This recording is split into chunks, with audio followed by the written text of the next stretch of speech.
अस्सलामुअलैकुम बच्चों, मैं हूं आपकी teacher Zahida Akhtar, high school Marigaon से। स्टूडेंट्स, आज का हमारा टॉपिक है the Indian farmer and the opium production. Students, आज हम लोग चलेंगे इंडिया की तरफ और देखेंगे कि आखिर लेट 18th सेंचुरी और अर्ली 19th सेंचुरी के बीच इंडियन कंट्री साइड पर क्या चल रहा था। लेकिन इसको समझने और जानने के लिए हम सब आज का टॉपिक ध्यान से सुनेंगे। डियर स्टूडेंट्स, 1757 में वेस्ट बंगाल के एक विलेज जिसका नाम था पैलेसी, वहां पर एक बैटल हुई। इस बैटल को तुम आज भी द बैटल ऑफ पैलेसी के नाम से जानते हैं। इस बैटल में ब्रिटिशर्स की बनाई हुई ईस्ट इंडिया कंपनी बंगाल के नवाबों से जीत गई। इस विक्ट्री का रिजल्ट ये था कि ब्रिटिशर्स ने इंडिया में अपना रूल एक्सपेंड कर लिया। कॉलोनियल रूल के समय इंडियन लैंडस्केप में बहुत ही रेडिकल चेंज आई। जैसे कि हमने इस चैप्टर में पढ़ा था, ब्रिटिशर्स का हमेशा मानना था कि लैंड रेवेन्यू के जरिए ही गवर्नमेंट की इनकम इंक्रीज की जा सकती।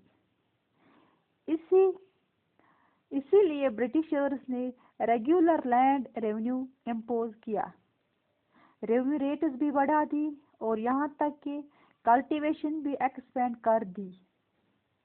कल्टीवेशन एक्सपेंड करने के कारण पैस्टोरलिस्ट एंड पीजेंट्स को बहुत कुछ सहना पड़ा,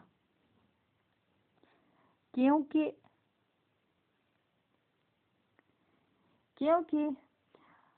फॉरेस्ट लैंड एंड और पास्चर की कमी हो गई। इस समय रूरल इंडिया में मेनली दो तरह के क्रॉप्स ही उगाए जाते थे, इंडिगो एंड ओपियम। लेकिन सेंचुरी के एंड तक बहुत सारे क्रॉप्स पीजेंट्स एक्सपोर्ट करने लगे थे, जैसा कि कॉटन, जूट, वीट। ये सब इसीलिए कर दिया गया ताकि यूरोप की फूड रिक्वायरमेंट को पूरा किया जाए। आखिर ये रेडिकल चेंजेस कैसे आया? रेडिकल चेंज कैसे आए? आखिर इंडियन कल्टीवेटर्स ने इंटरनेशनल ट्रेड की तरफ किस तरीके से रिएक्ट किया? इन सवालों के जवाब हमें आज के टॉपिक से मिलेंगे।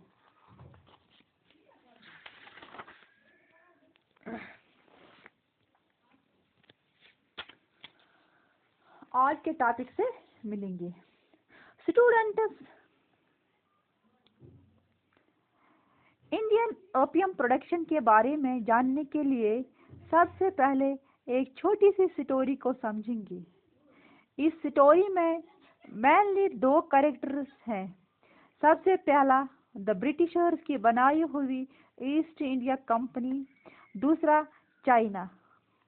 स्टूडेंट्स, लेट 18th सेंचुरी में ईस्ट इंडिया कंपनी चाइना के साथ सिल्क और टी में ट्रेड करने लगी ताकि ये दोनों प्रोडक्ट्स इंग्लैंड में सेल किए जा सके। और बहुत ही जल्दी इंग्लैंड में टी एक पॉपुलर इंग्लिश ड्रिंक बन गई, जिसका रिजल्ट ये था कि ड्रिंक बहुत ज़्यादा इंक्रीज हो गया। इनफैक्ट 1830s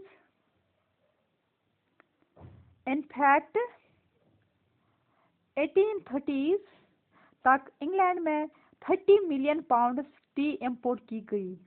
और इसी के साथ हम अभी तक की स्टोरी का कंक्लूजन यह निकाल सकते हैं कि ईस्ट इंडिया कंपनी ने मेजर प्रॉफिट्स टी ट्रेड के जरिए कमाई। अब आता है स्टोरी में एक ट्विस्ट।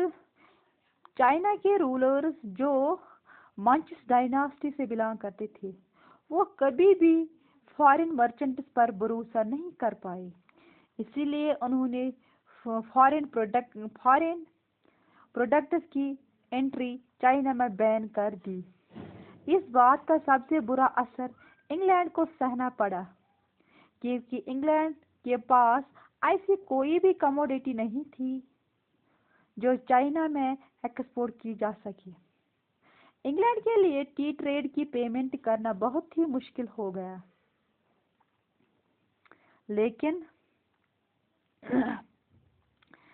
तभी तक सारी पेमेंट्स इंग्लैंड गोल्ड और सिल्वर कॉइन्स में ही करने लगा था।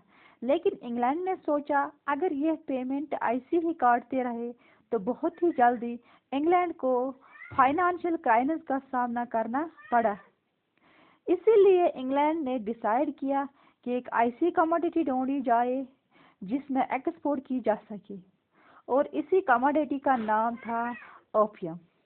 अर्ली 16th सेंचुरी में चाइना में सबसे पहले ओपियम के बारे में पुर्तगीज ने बताया था। शुरुआत से ही चाइनीज ओपियम एडिक्शन डेंजरस को जानते थे, इसीलिए उन्होंने ओपियम का सिर्फ और सिर्फ मेडिसिन के लिए यूज किया था। लेकिन वेस्टर्न मर्चेंट्स ने चाइना में इलीगली ओपियम इलीगल का ट्रेड करना स्टार्ट किया, और यह सब मिड 18th सेंचुरी में हुआ। इस समय सी पोर्ट्स के जरिए 35,000 क्रेट्स ओपियम क्रेट्स को अनलोड किया गया। इससे हमें पता चलता है कि वेस्टर्न मर्चेंट्स ने कितनी ही क्लेवर स्ट्रैटेजी का यूज किया।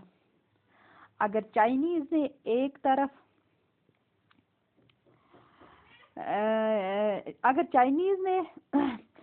तरफ इंग्लिश पीपल को चाइनीज टी का एडिक्ट बना दिया, तो दूसरी तरफ इंग्लिश पीपल ने भी चाइनीज को ओपियम का एडिक्ट बना दिया।